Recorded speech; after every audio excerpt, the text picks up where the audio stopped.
liberalism, at least in theory, do not work with fascism. You cannot be a liberal and then advocate for fascism. Because think about it this way. Zionism is an ideology, both in practice and also in theory, that is built around ethno-religious supremacist values and extermination. Therefore, it is fascist.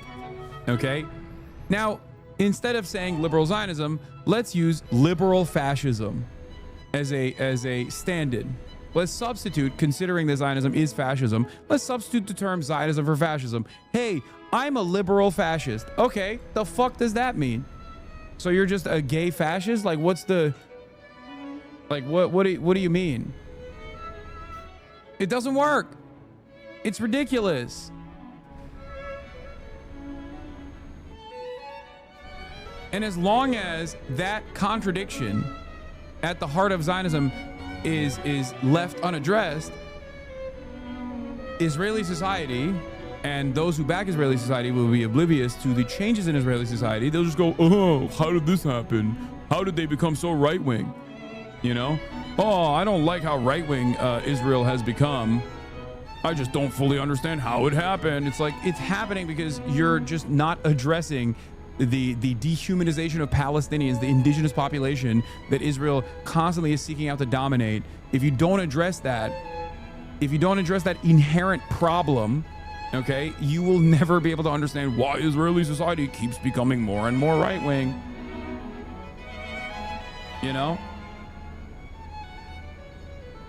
That's it. But yeah, Bill Clinton's Secretary of Labor endorses Zoran over Clinton's HUD Secretary. Robert Reich, of course, endorsed Zoran Mamdani. That makes perfect sense. Zoran is standing up to the oligarchy and fighting to make one of America's most expensive cities affordable for the working class. If you're a New York voter, I urge you to rank him number one on your ballot by next Tuesday. Brad Lander showed true courage. He also deserves a top rank in New Yorkers' ballots. Democrats cannot win back working class voters by putting forth more corporate-backed politicians. There's a better path forward. Why don't you go into politics? Brother, I'm already in politics. It's just, I'm not directly in politics as a politician, but I think at this point, it's safe to say I am in politics. What do you mean? Not only have I endorsed Zoran quite a while ago, but I've also offered my platform to him, and I have many Hassan Abihez who are working both inside his campaign and also door knocking with regular frequency. And I urge you guys to do that, or urge you guys to go. If you live in New York, go and help out. Please.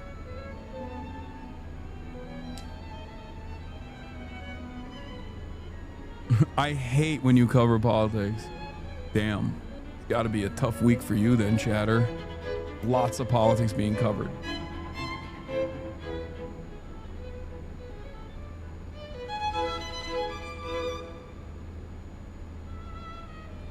As we as economists from across the world to support Zoran Mamdani's mayoral platform is a bold yet practical blueprint to tackle some of the New York's most urgent challenges, above all the cost of living. His platform proposes targeted, responsible interventions that would immediately improve millions of lives while building a fairer and prosperous New York. At the heart of Mamdani's platform is his plan to a rent freeze, offering urgent relief to over 2 million tenants in rent-stabilized apartments facing inflationary shocks and displacement. As economists, we recognize that unchecked rent spikes destabilized neighborhoods, increase homelessness, a far costlier public burden, and drain local economies. One argument that I also am, I make with normies, that I deploy with normies, that I think you guys can too, is like, listen, man, nobody wants to have homeless people on the road, okay, who are going through a mental health episode, who want to smoke crack on the fucking subway station, okay? If they want to do that, I think the most effective solution to that is to put them in housing and then offer them help. Much easier to do in a confined area, you know? That's my assessment of the situation. It's been fairly effective when I'm talking to Los Angeles people who are, advocating to basically destroy the homeless population here by killing them. I'm like, listen, there's a dude that jerks off outside of my house. Okay. That's crazy. I don't want that. Of course, I hate that. My mom walks my dog sometimes. You know what I mean? That's like, I don't want her to experience that. That's ridiculous. Okay? I've talked about this before. I would much rather have that dude jerk off in a confined space. Okay? I would much, if that dude wants to masturbate, let him masturbate in a house. Okay? All of a sudden, it's no longer a crime. It's something that everybody does. Doesn't that make sense? Makes sense to me.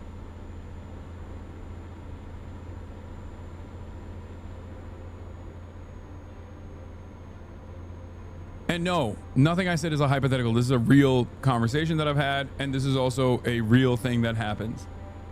Okay? In other places that I lived in, there's a homeless person that would shit outside my house sometimes, okay? Just drop a fucking poopy.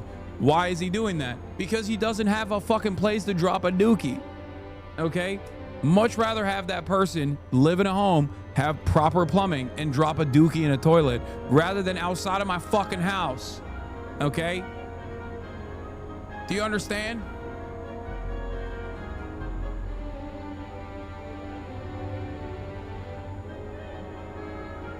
That's it.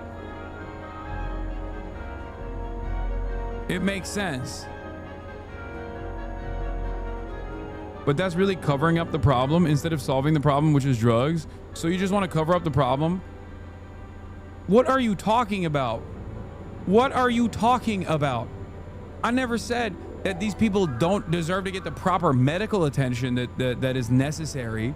The fuck do you mean?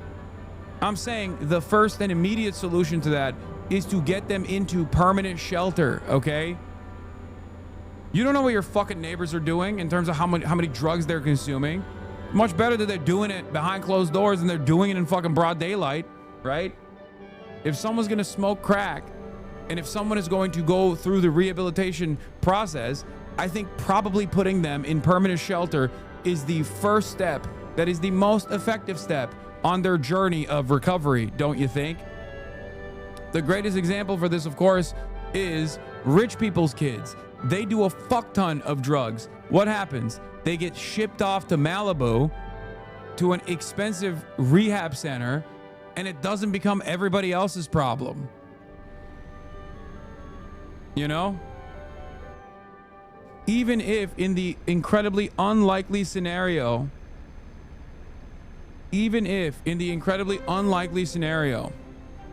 that a homeless person recovers from their drug addiction, okay, they're still fucking homeless. That's still a major problem. You haven't solved it.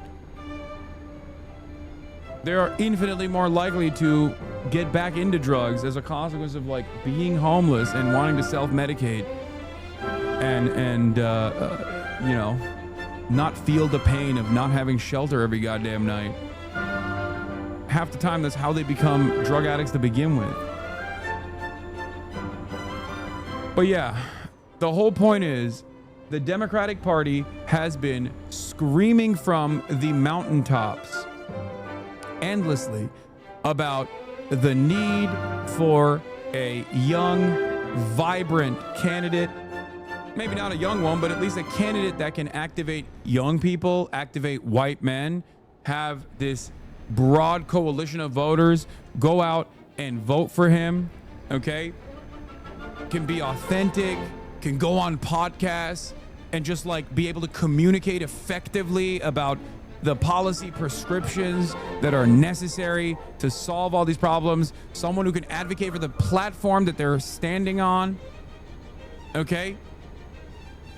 And the issue is, that guy exists. His name is Zoran fucking Mamdani. He's capable of doing all those things, okay? The issue, on the other hand, the major issue, on the other hand, is that his policies that have literally been implemented in the past by other democratic leadership, like a rent freeze, is a bridge too far. His policies that are incredibly popular, like trying to increase the taxes on the super wealthy in New York City. A policy that Bernie Sanders, also on the national stage, advocates for and is profoundly popular, is seen as a non-starter for many establishment Democrats.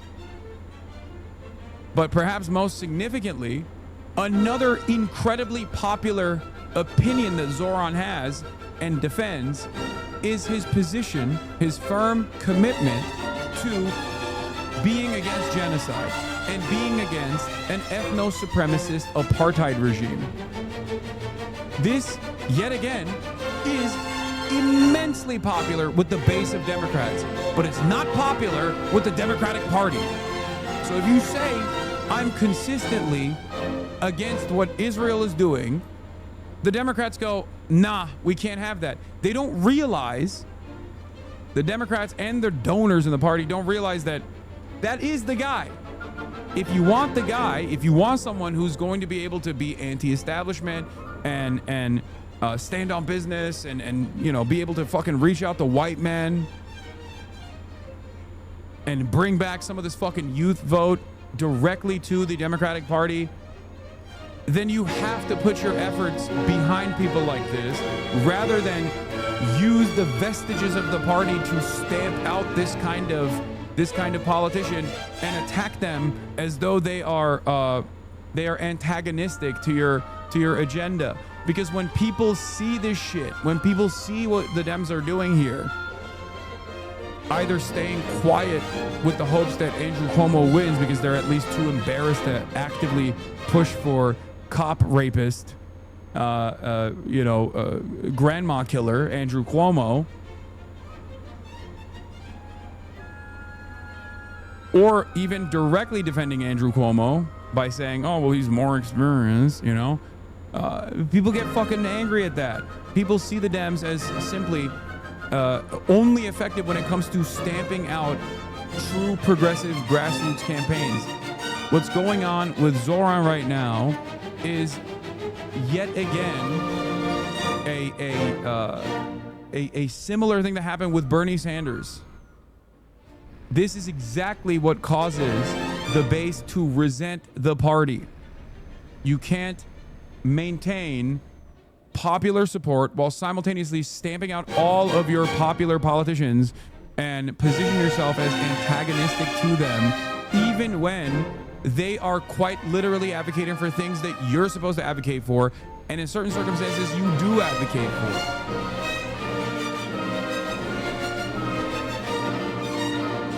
I hate that shit. Did something similar happen when AOC ran? No, AOC's biggest benefit was she was unknown. And the Dems got caught with their pants down, basically, on that one.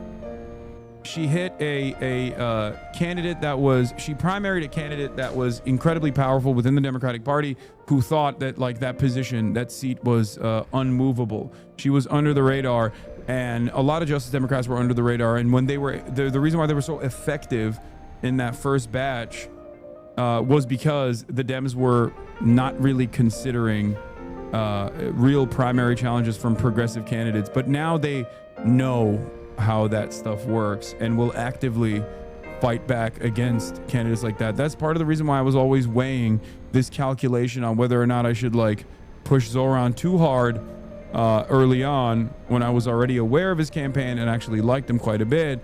But I decided to, because I realized that it's like necessary for name recognition to get his name out there further and further so that he can build a robust base of grassroots support that is necessary to get his name out there in New York.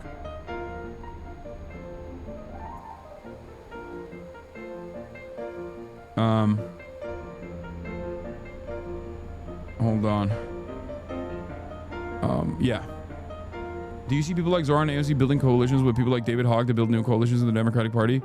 Or is it third party time? We'll see.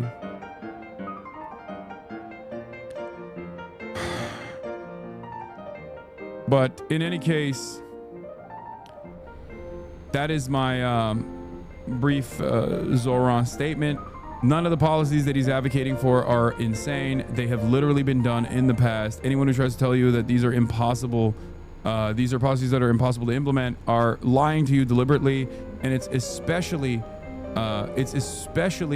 gross when you got people who claim that they are on board with this kind of thing, claim that they're on board with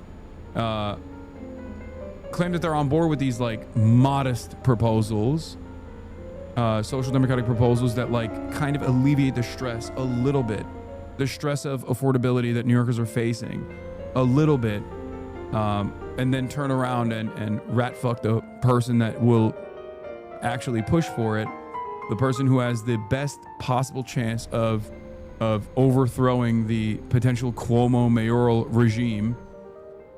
It shows that they're depraved. It shows that they are their true purpose is to constantly stand against progress. What's up? Ne? Al hadi git. Hayır. Evet ve de bir dakika dur, bir şey daha söyleyeceğim, dur. Okay, does anyone have the State Department press briefing? I want to hear what the fuck they have to say today. Because someone send me the link, please. To overstate how hellish this audio was ass, by the way, but here's Ezra talking about Israel. Gaza's been over the past 20 months. I gotta pee. Watching the daily clips on the international media of smoke and fire when the buildings in Gaza are destroyed by Israeli planes. To say that you can't be devastated unless you are also an anti-Semite is childish, is simplistic, and it's not true. At least 1.9 million of the 2.1 million Gazans have been displaced. And displaced. And displaced. Israel has decided to stop letting goods and supplies into Gaza. Starvation is everywhere. We've done that because Hamas steals the supplies. For 11 weeks, Israel allowed no aid into Gaza. 171,000 metric tons of food for Gazans just sat there. There's enough food here for 200,000 people alone for an entire month. Almost half of Gaza's 36 hospitals are destroyed or non-operational. Many of the rest are barely holding on. There are only 2,000 hospital beds available for more than 2 million people. About 60% of all physical structures, full stop, are damaged or destroyed. And Israel is not close to declaring victory. 20 months after October 7th, 20 months after this war began, Israel has no plan for the day after, no theory of who should govern Gaza, and is instead weighing escalation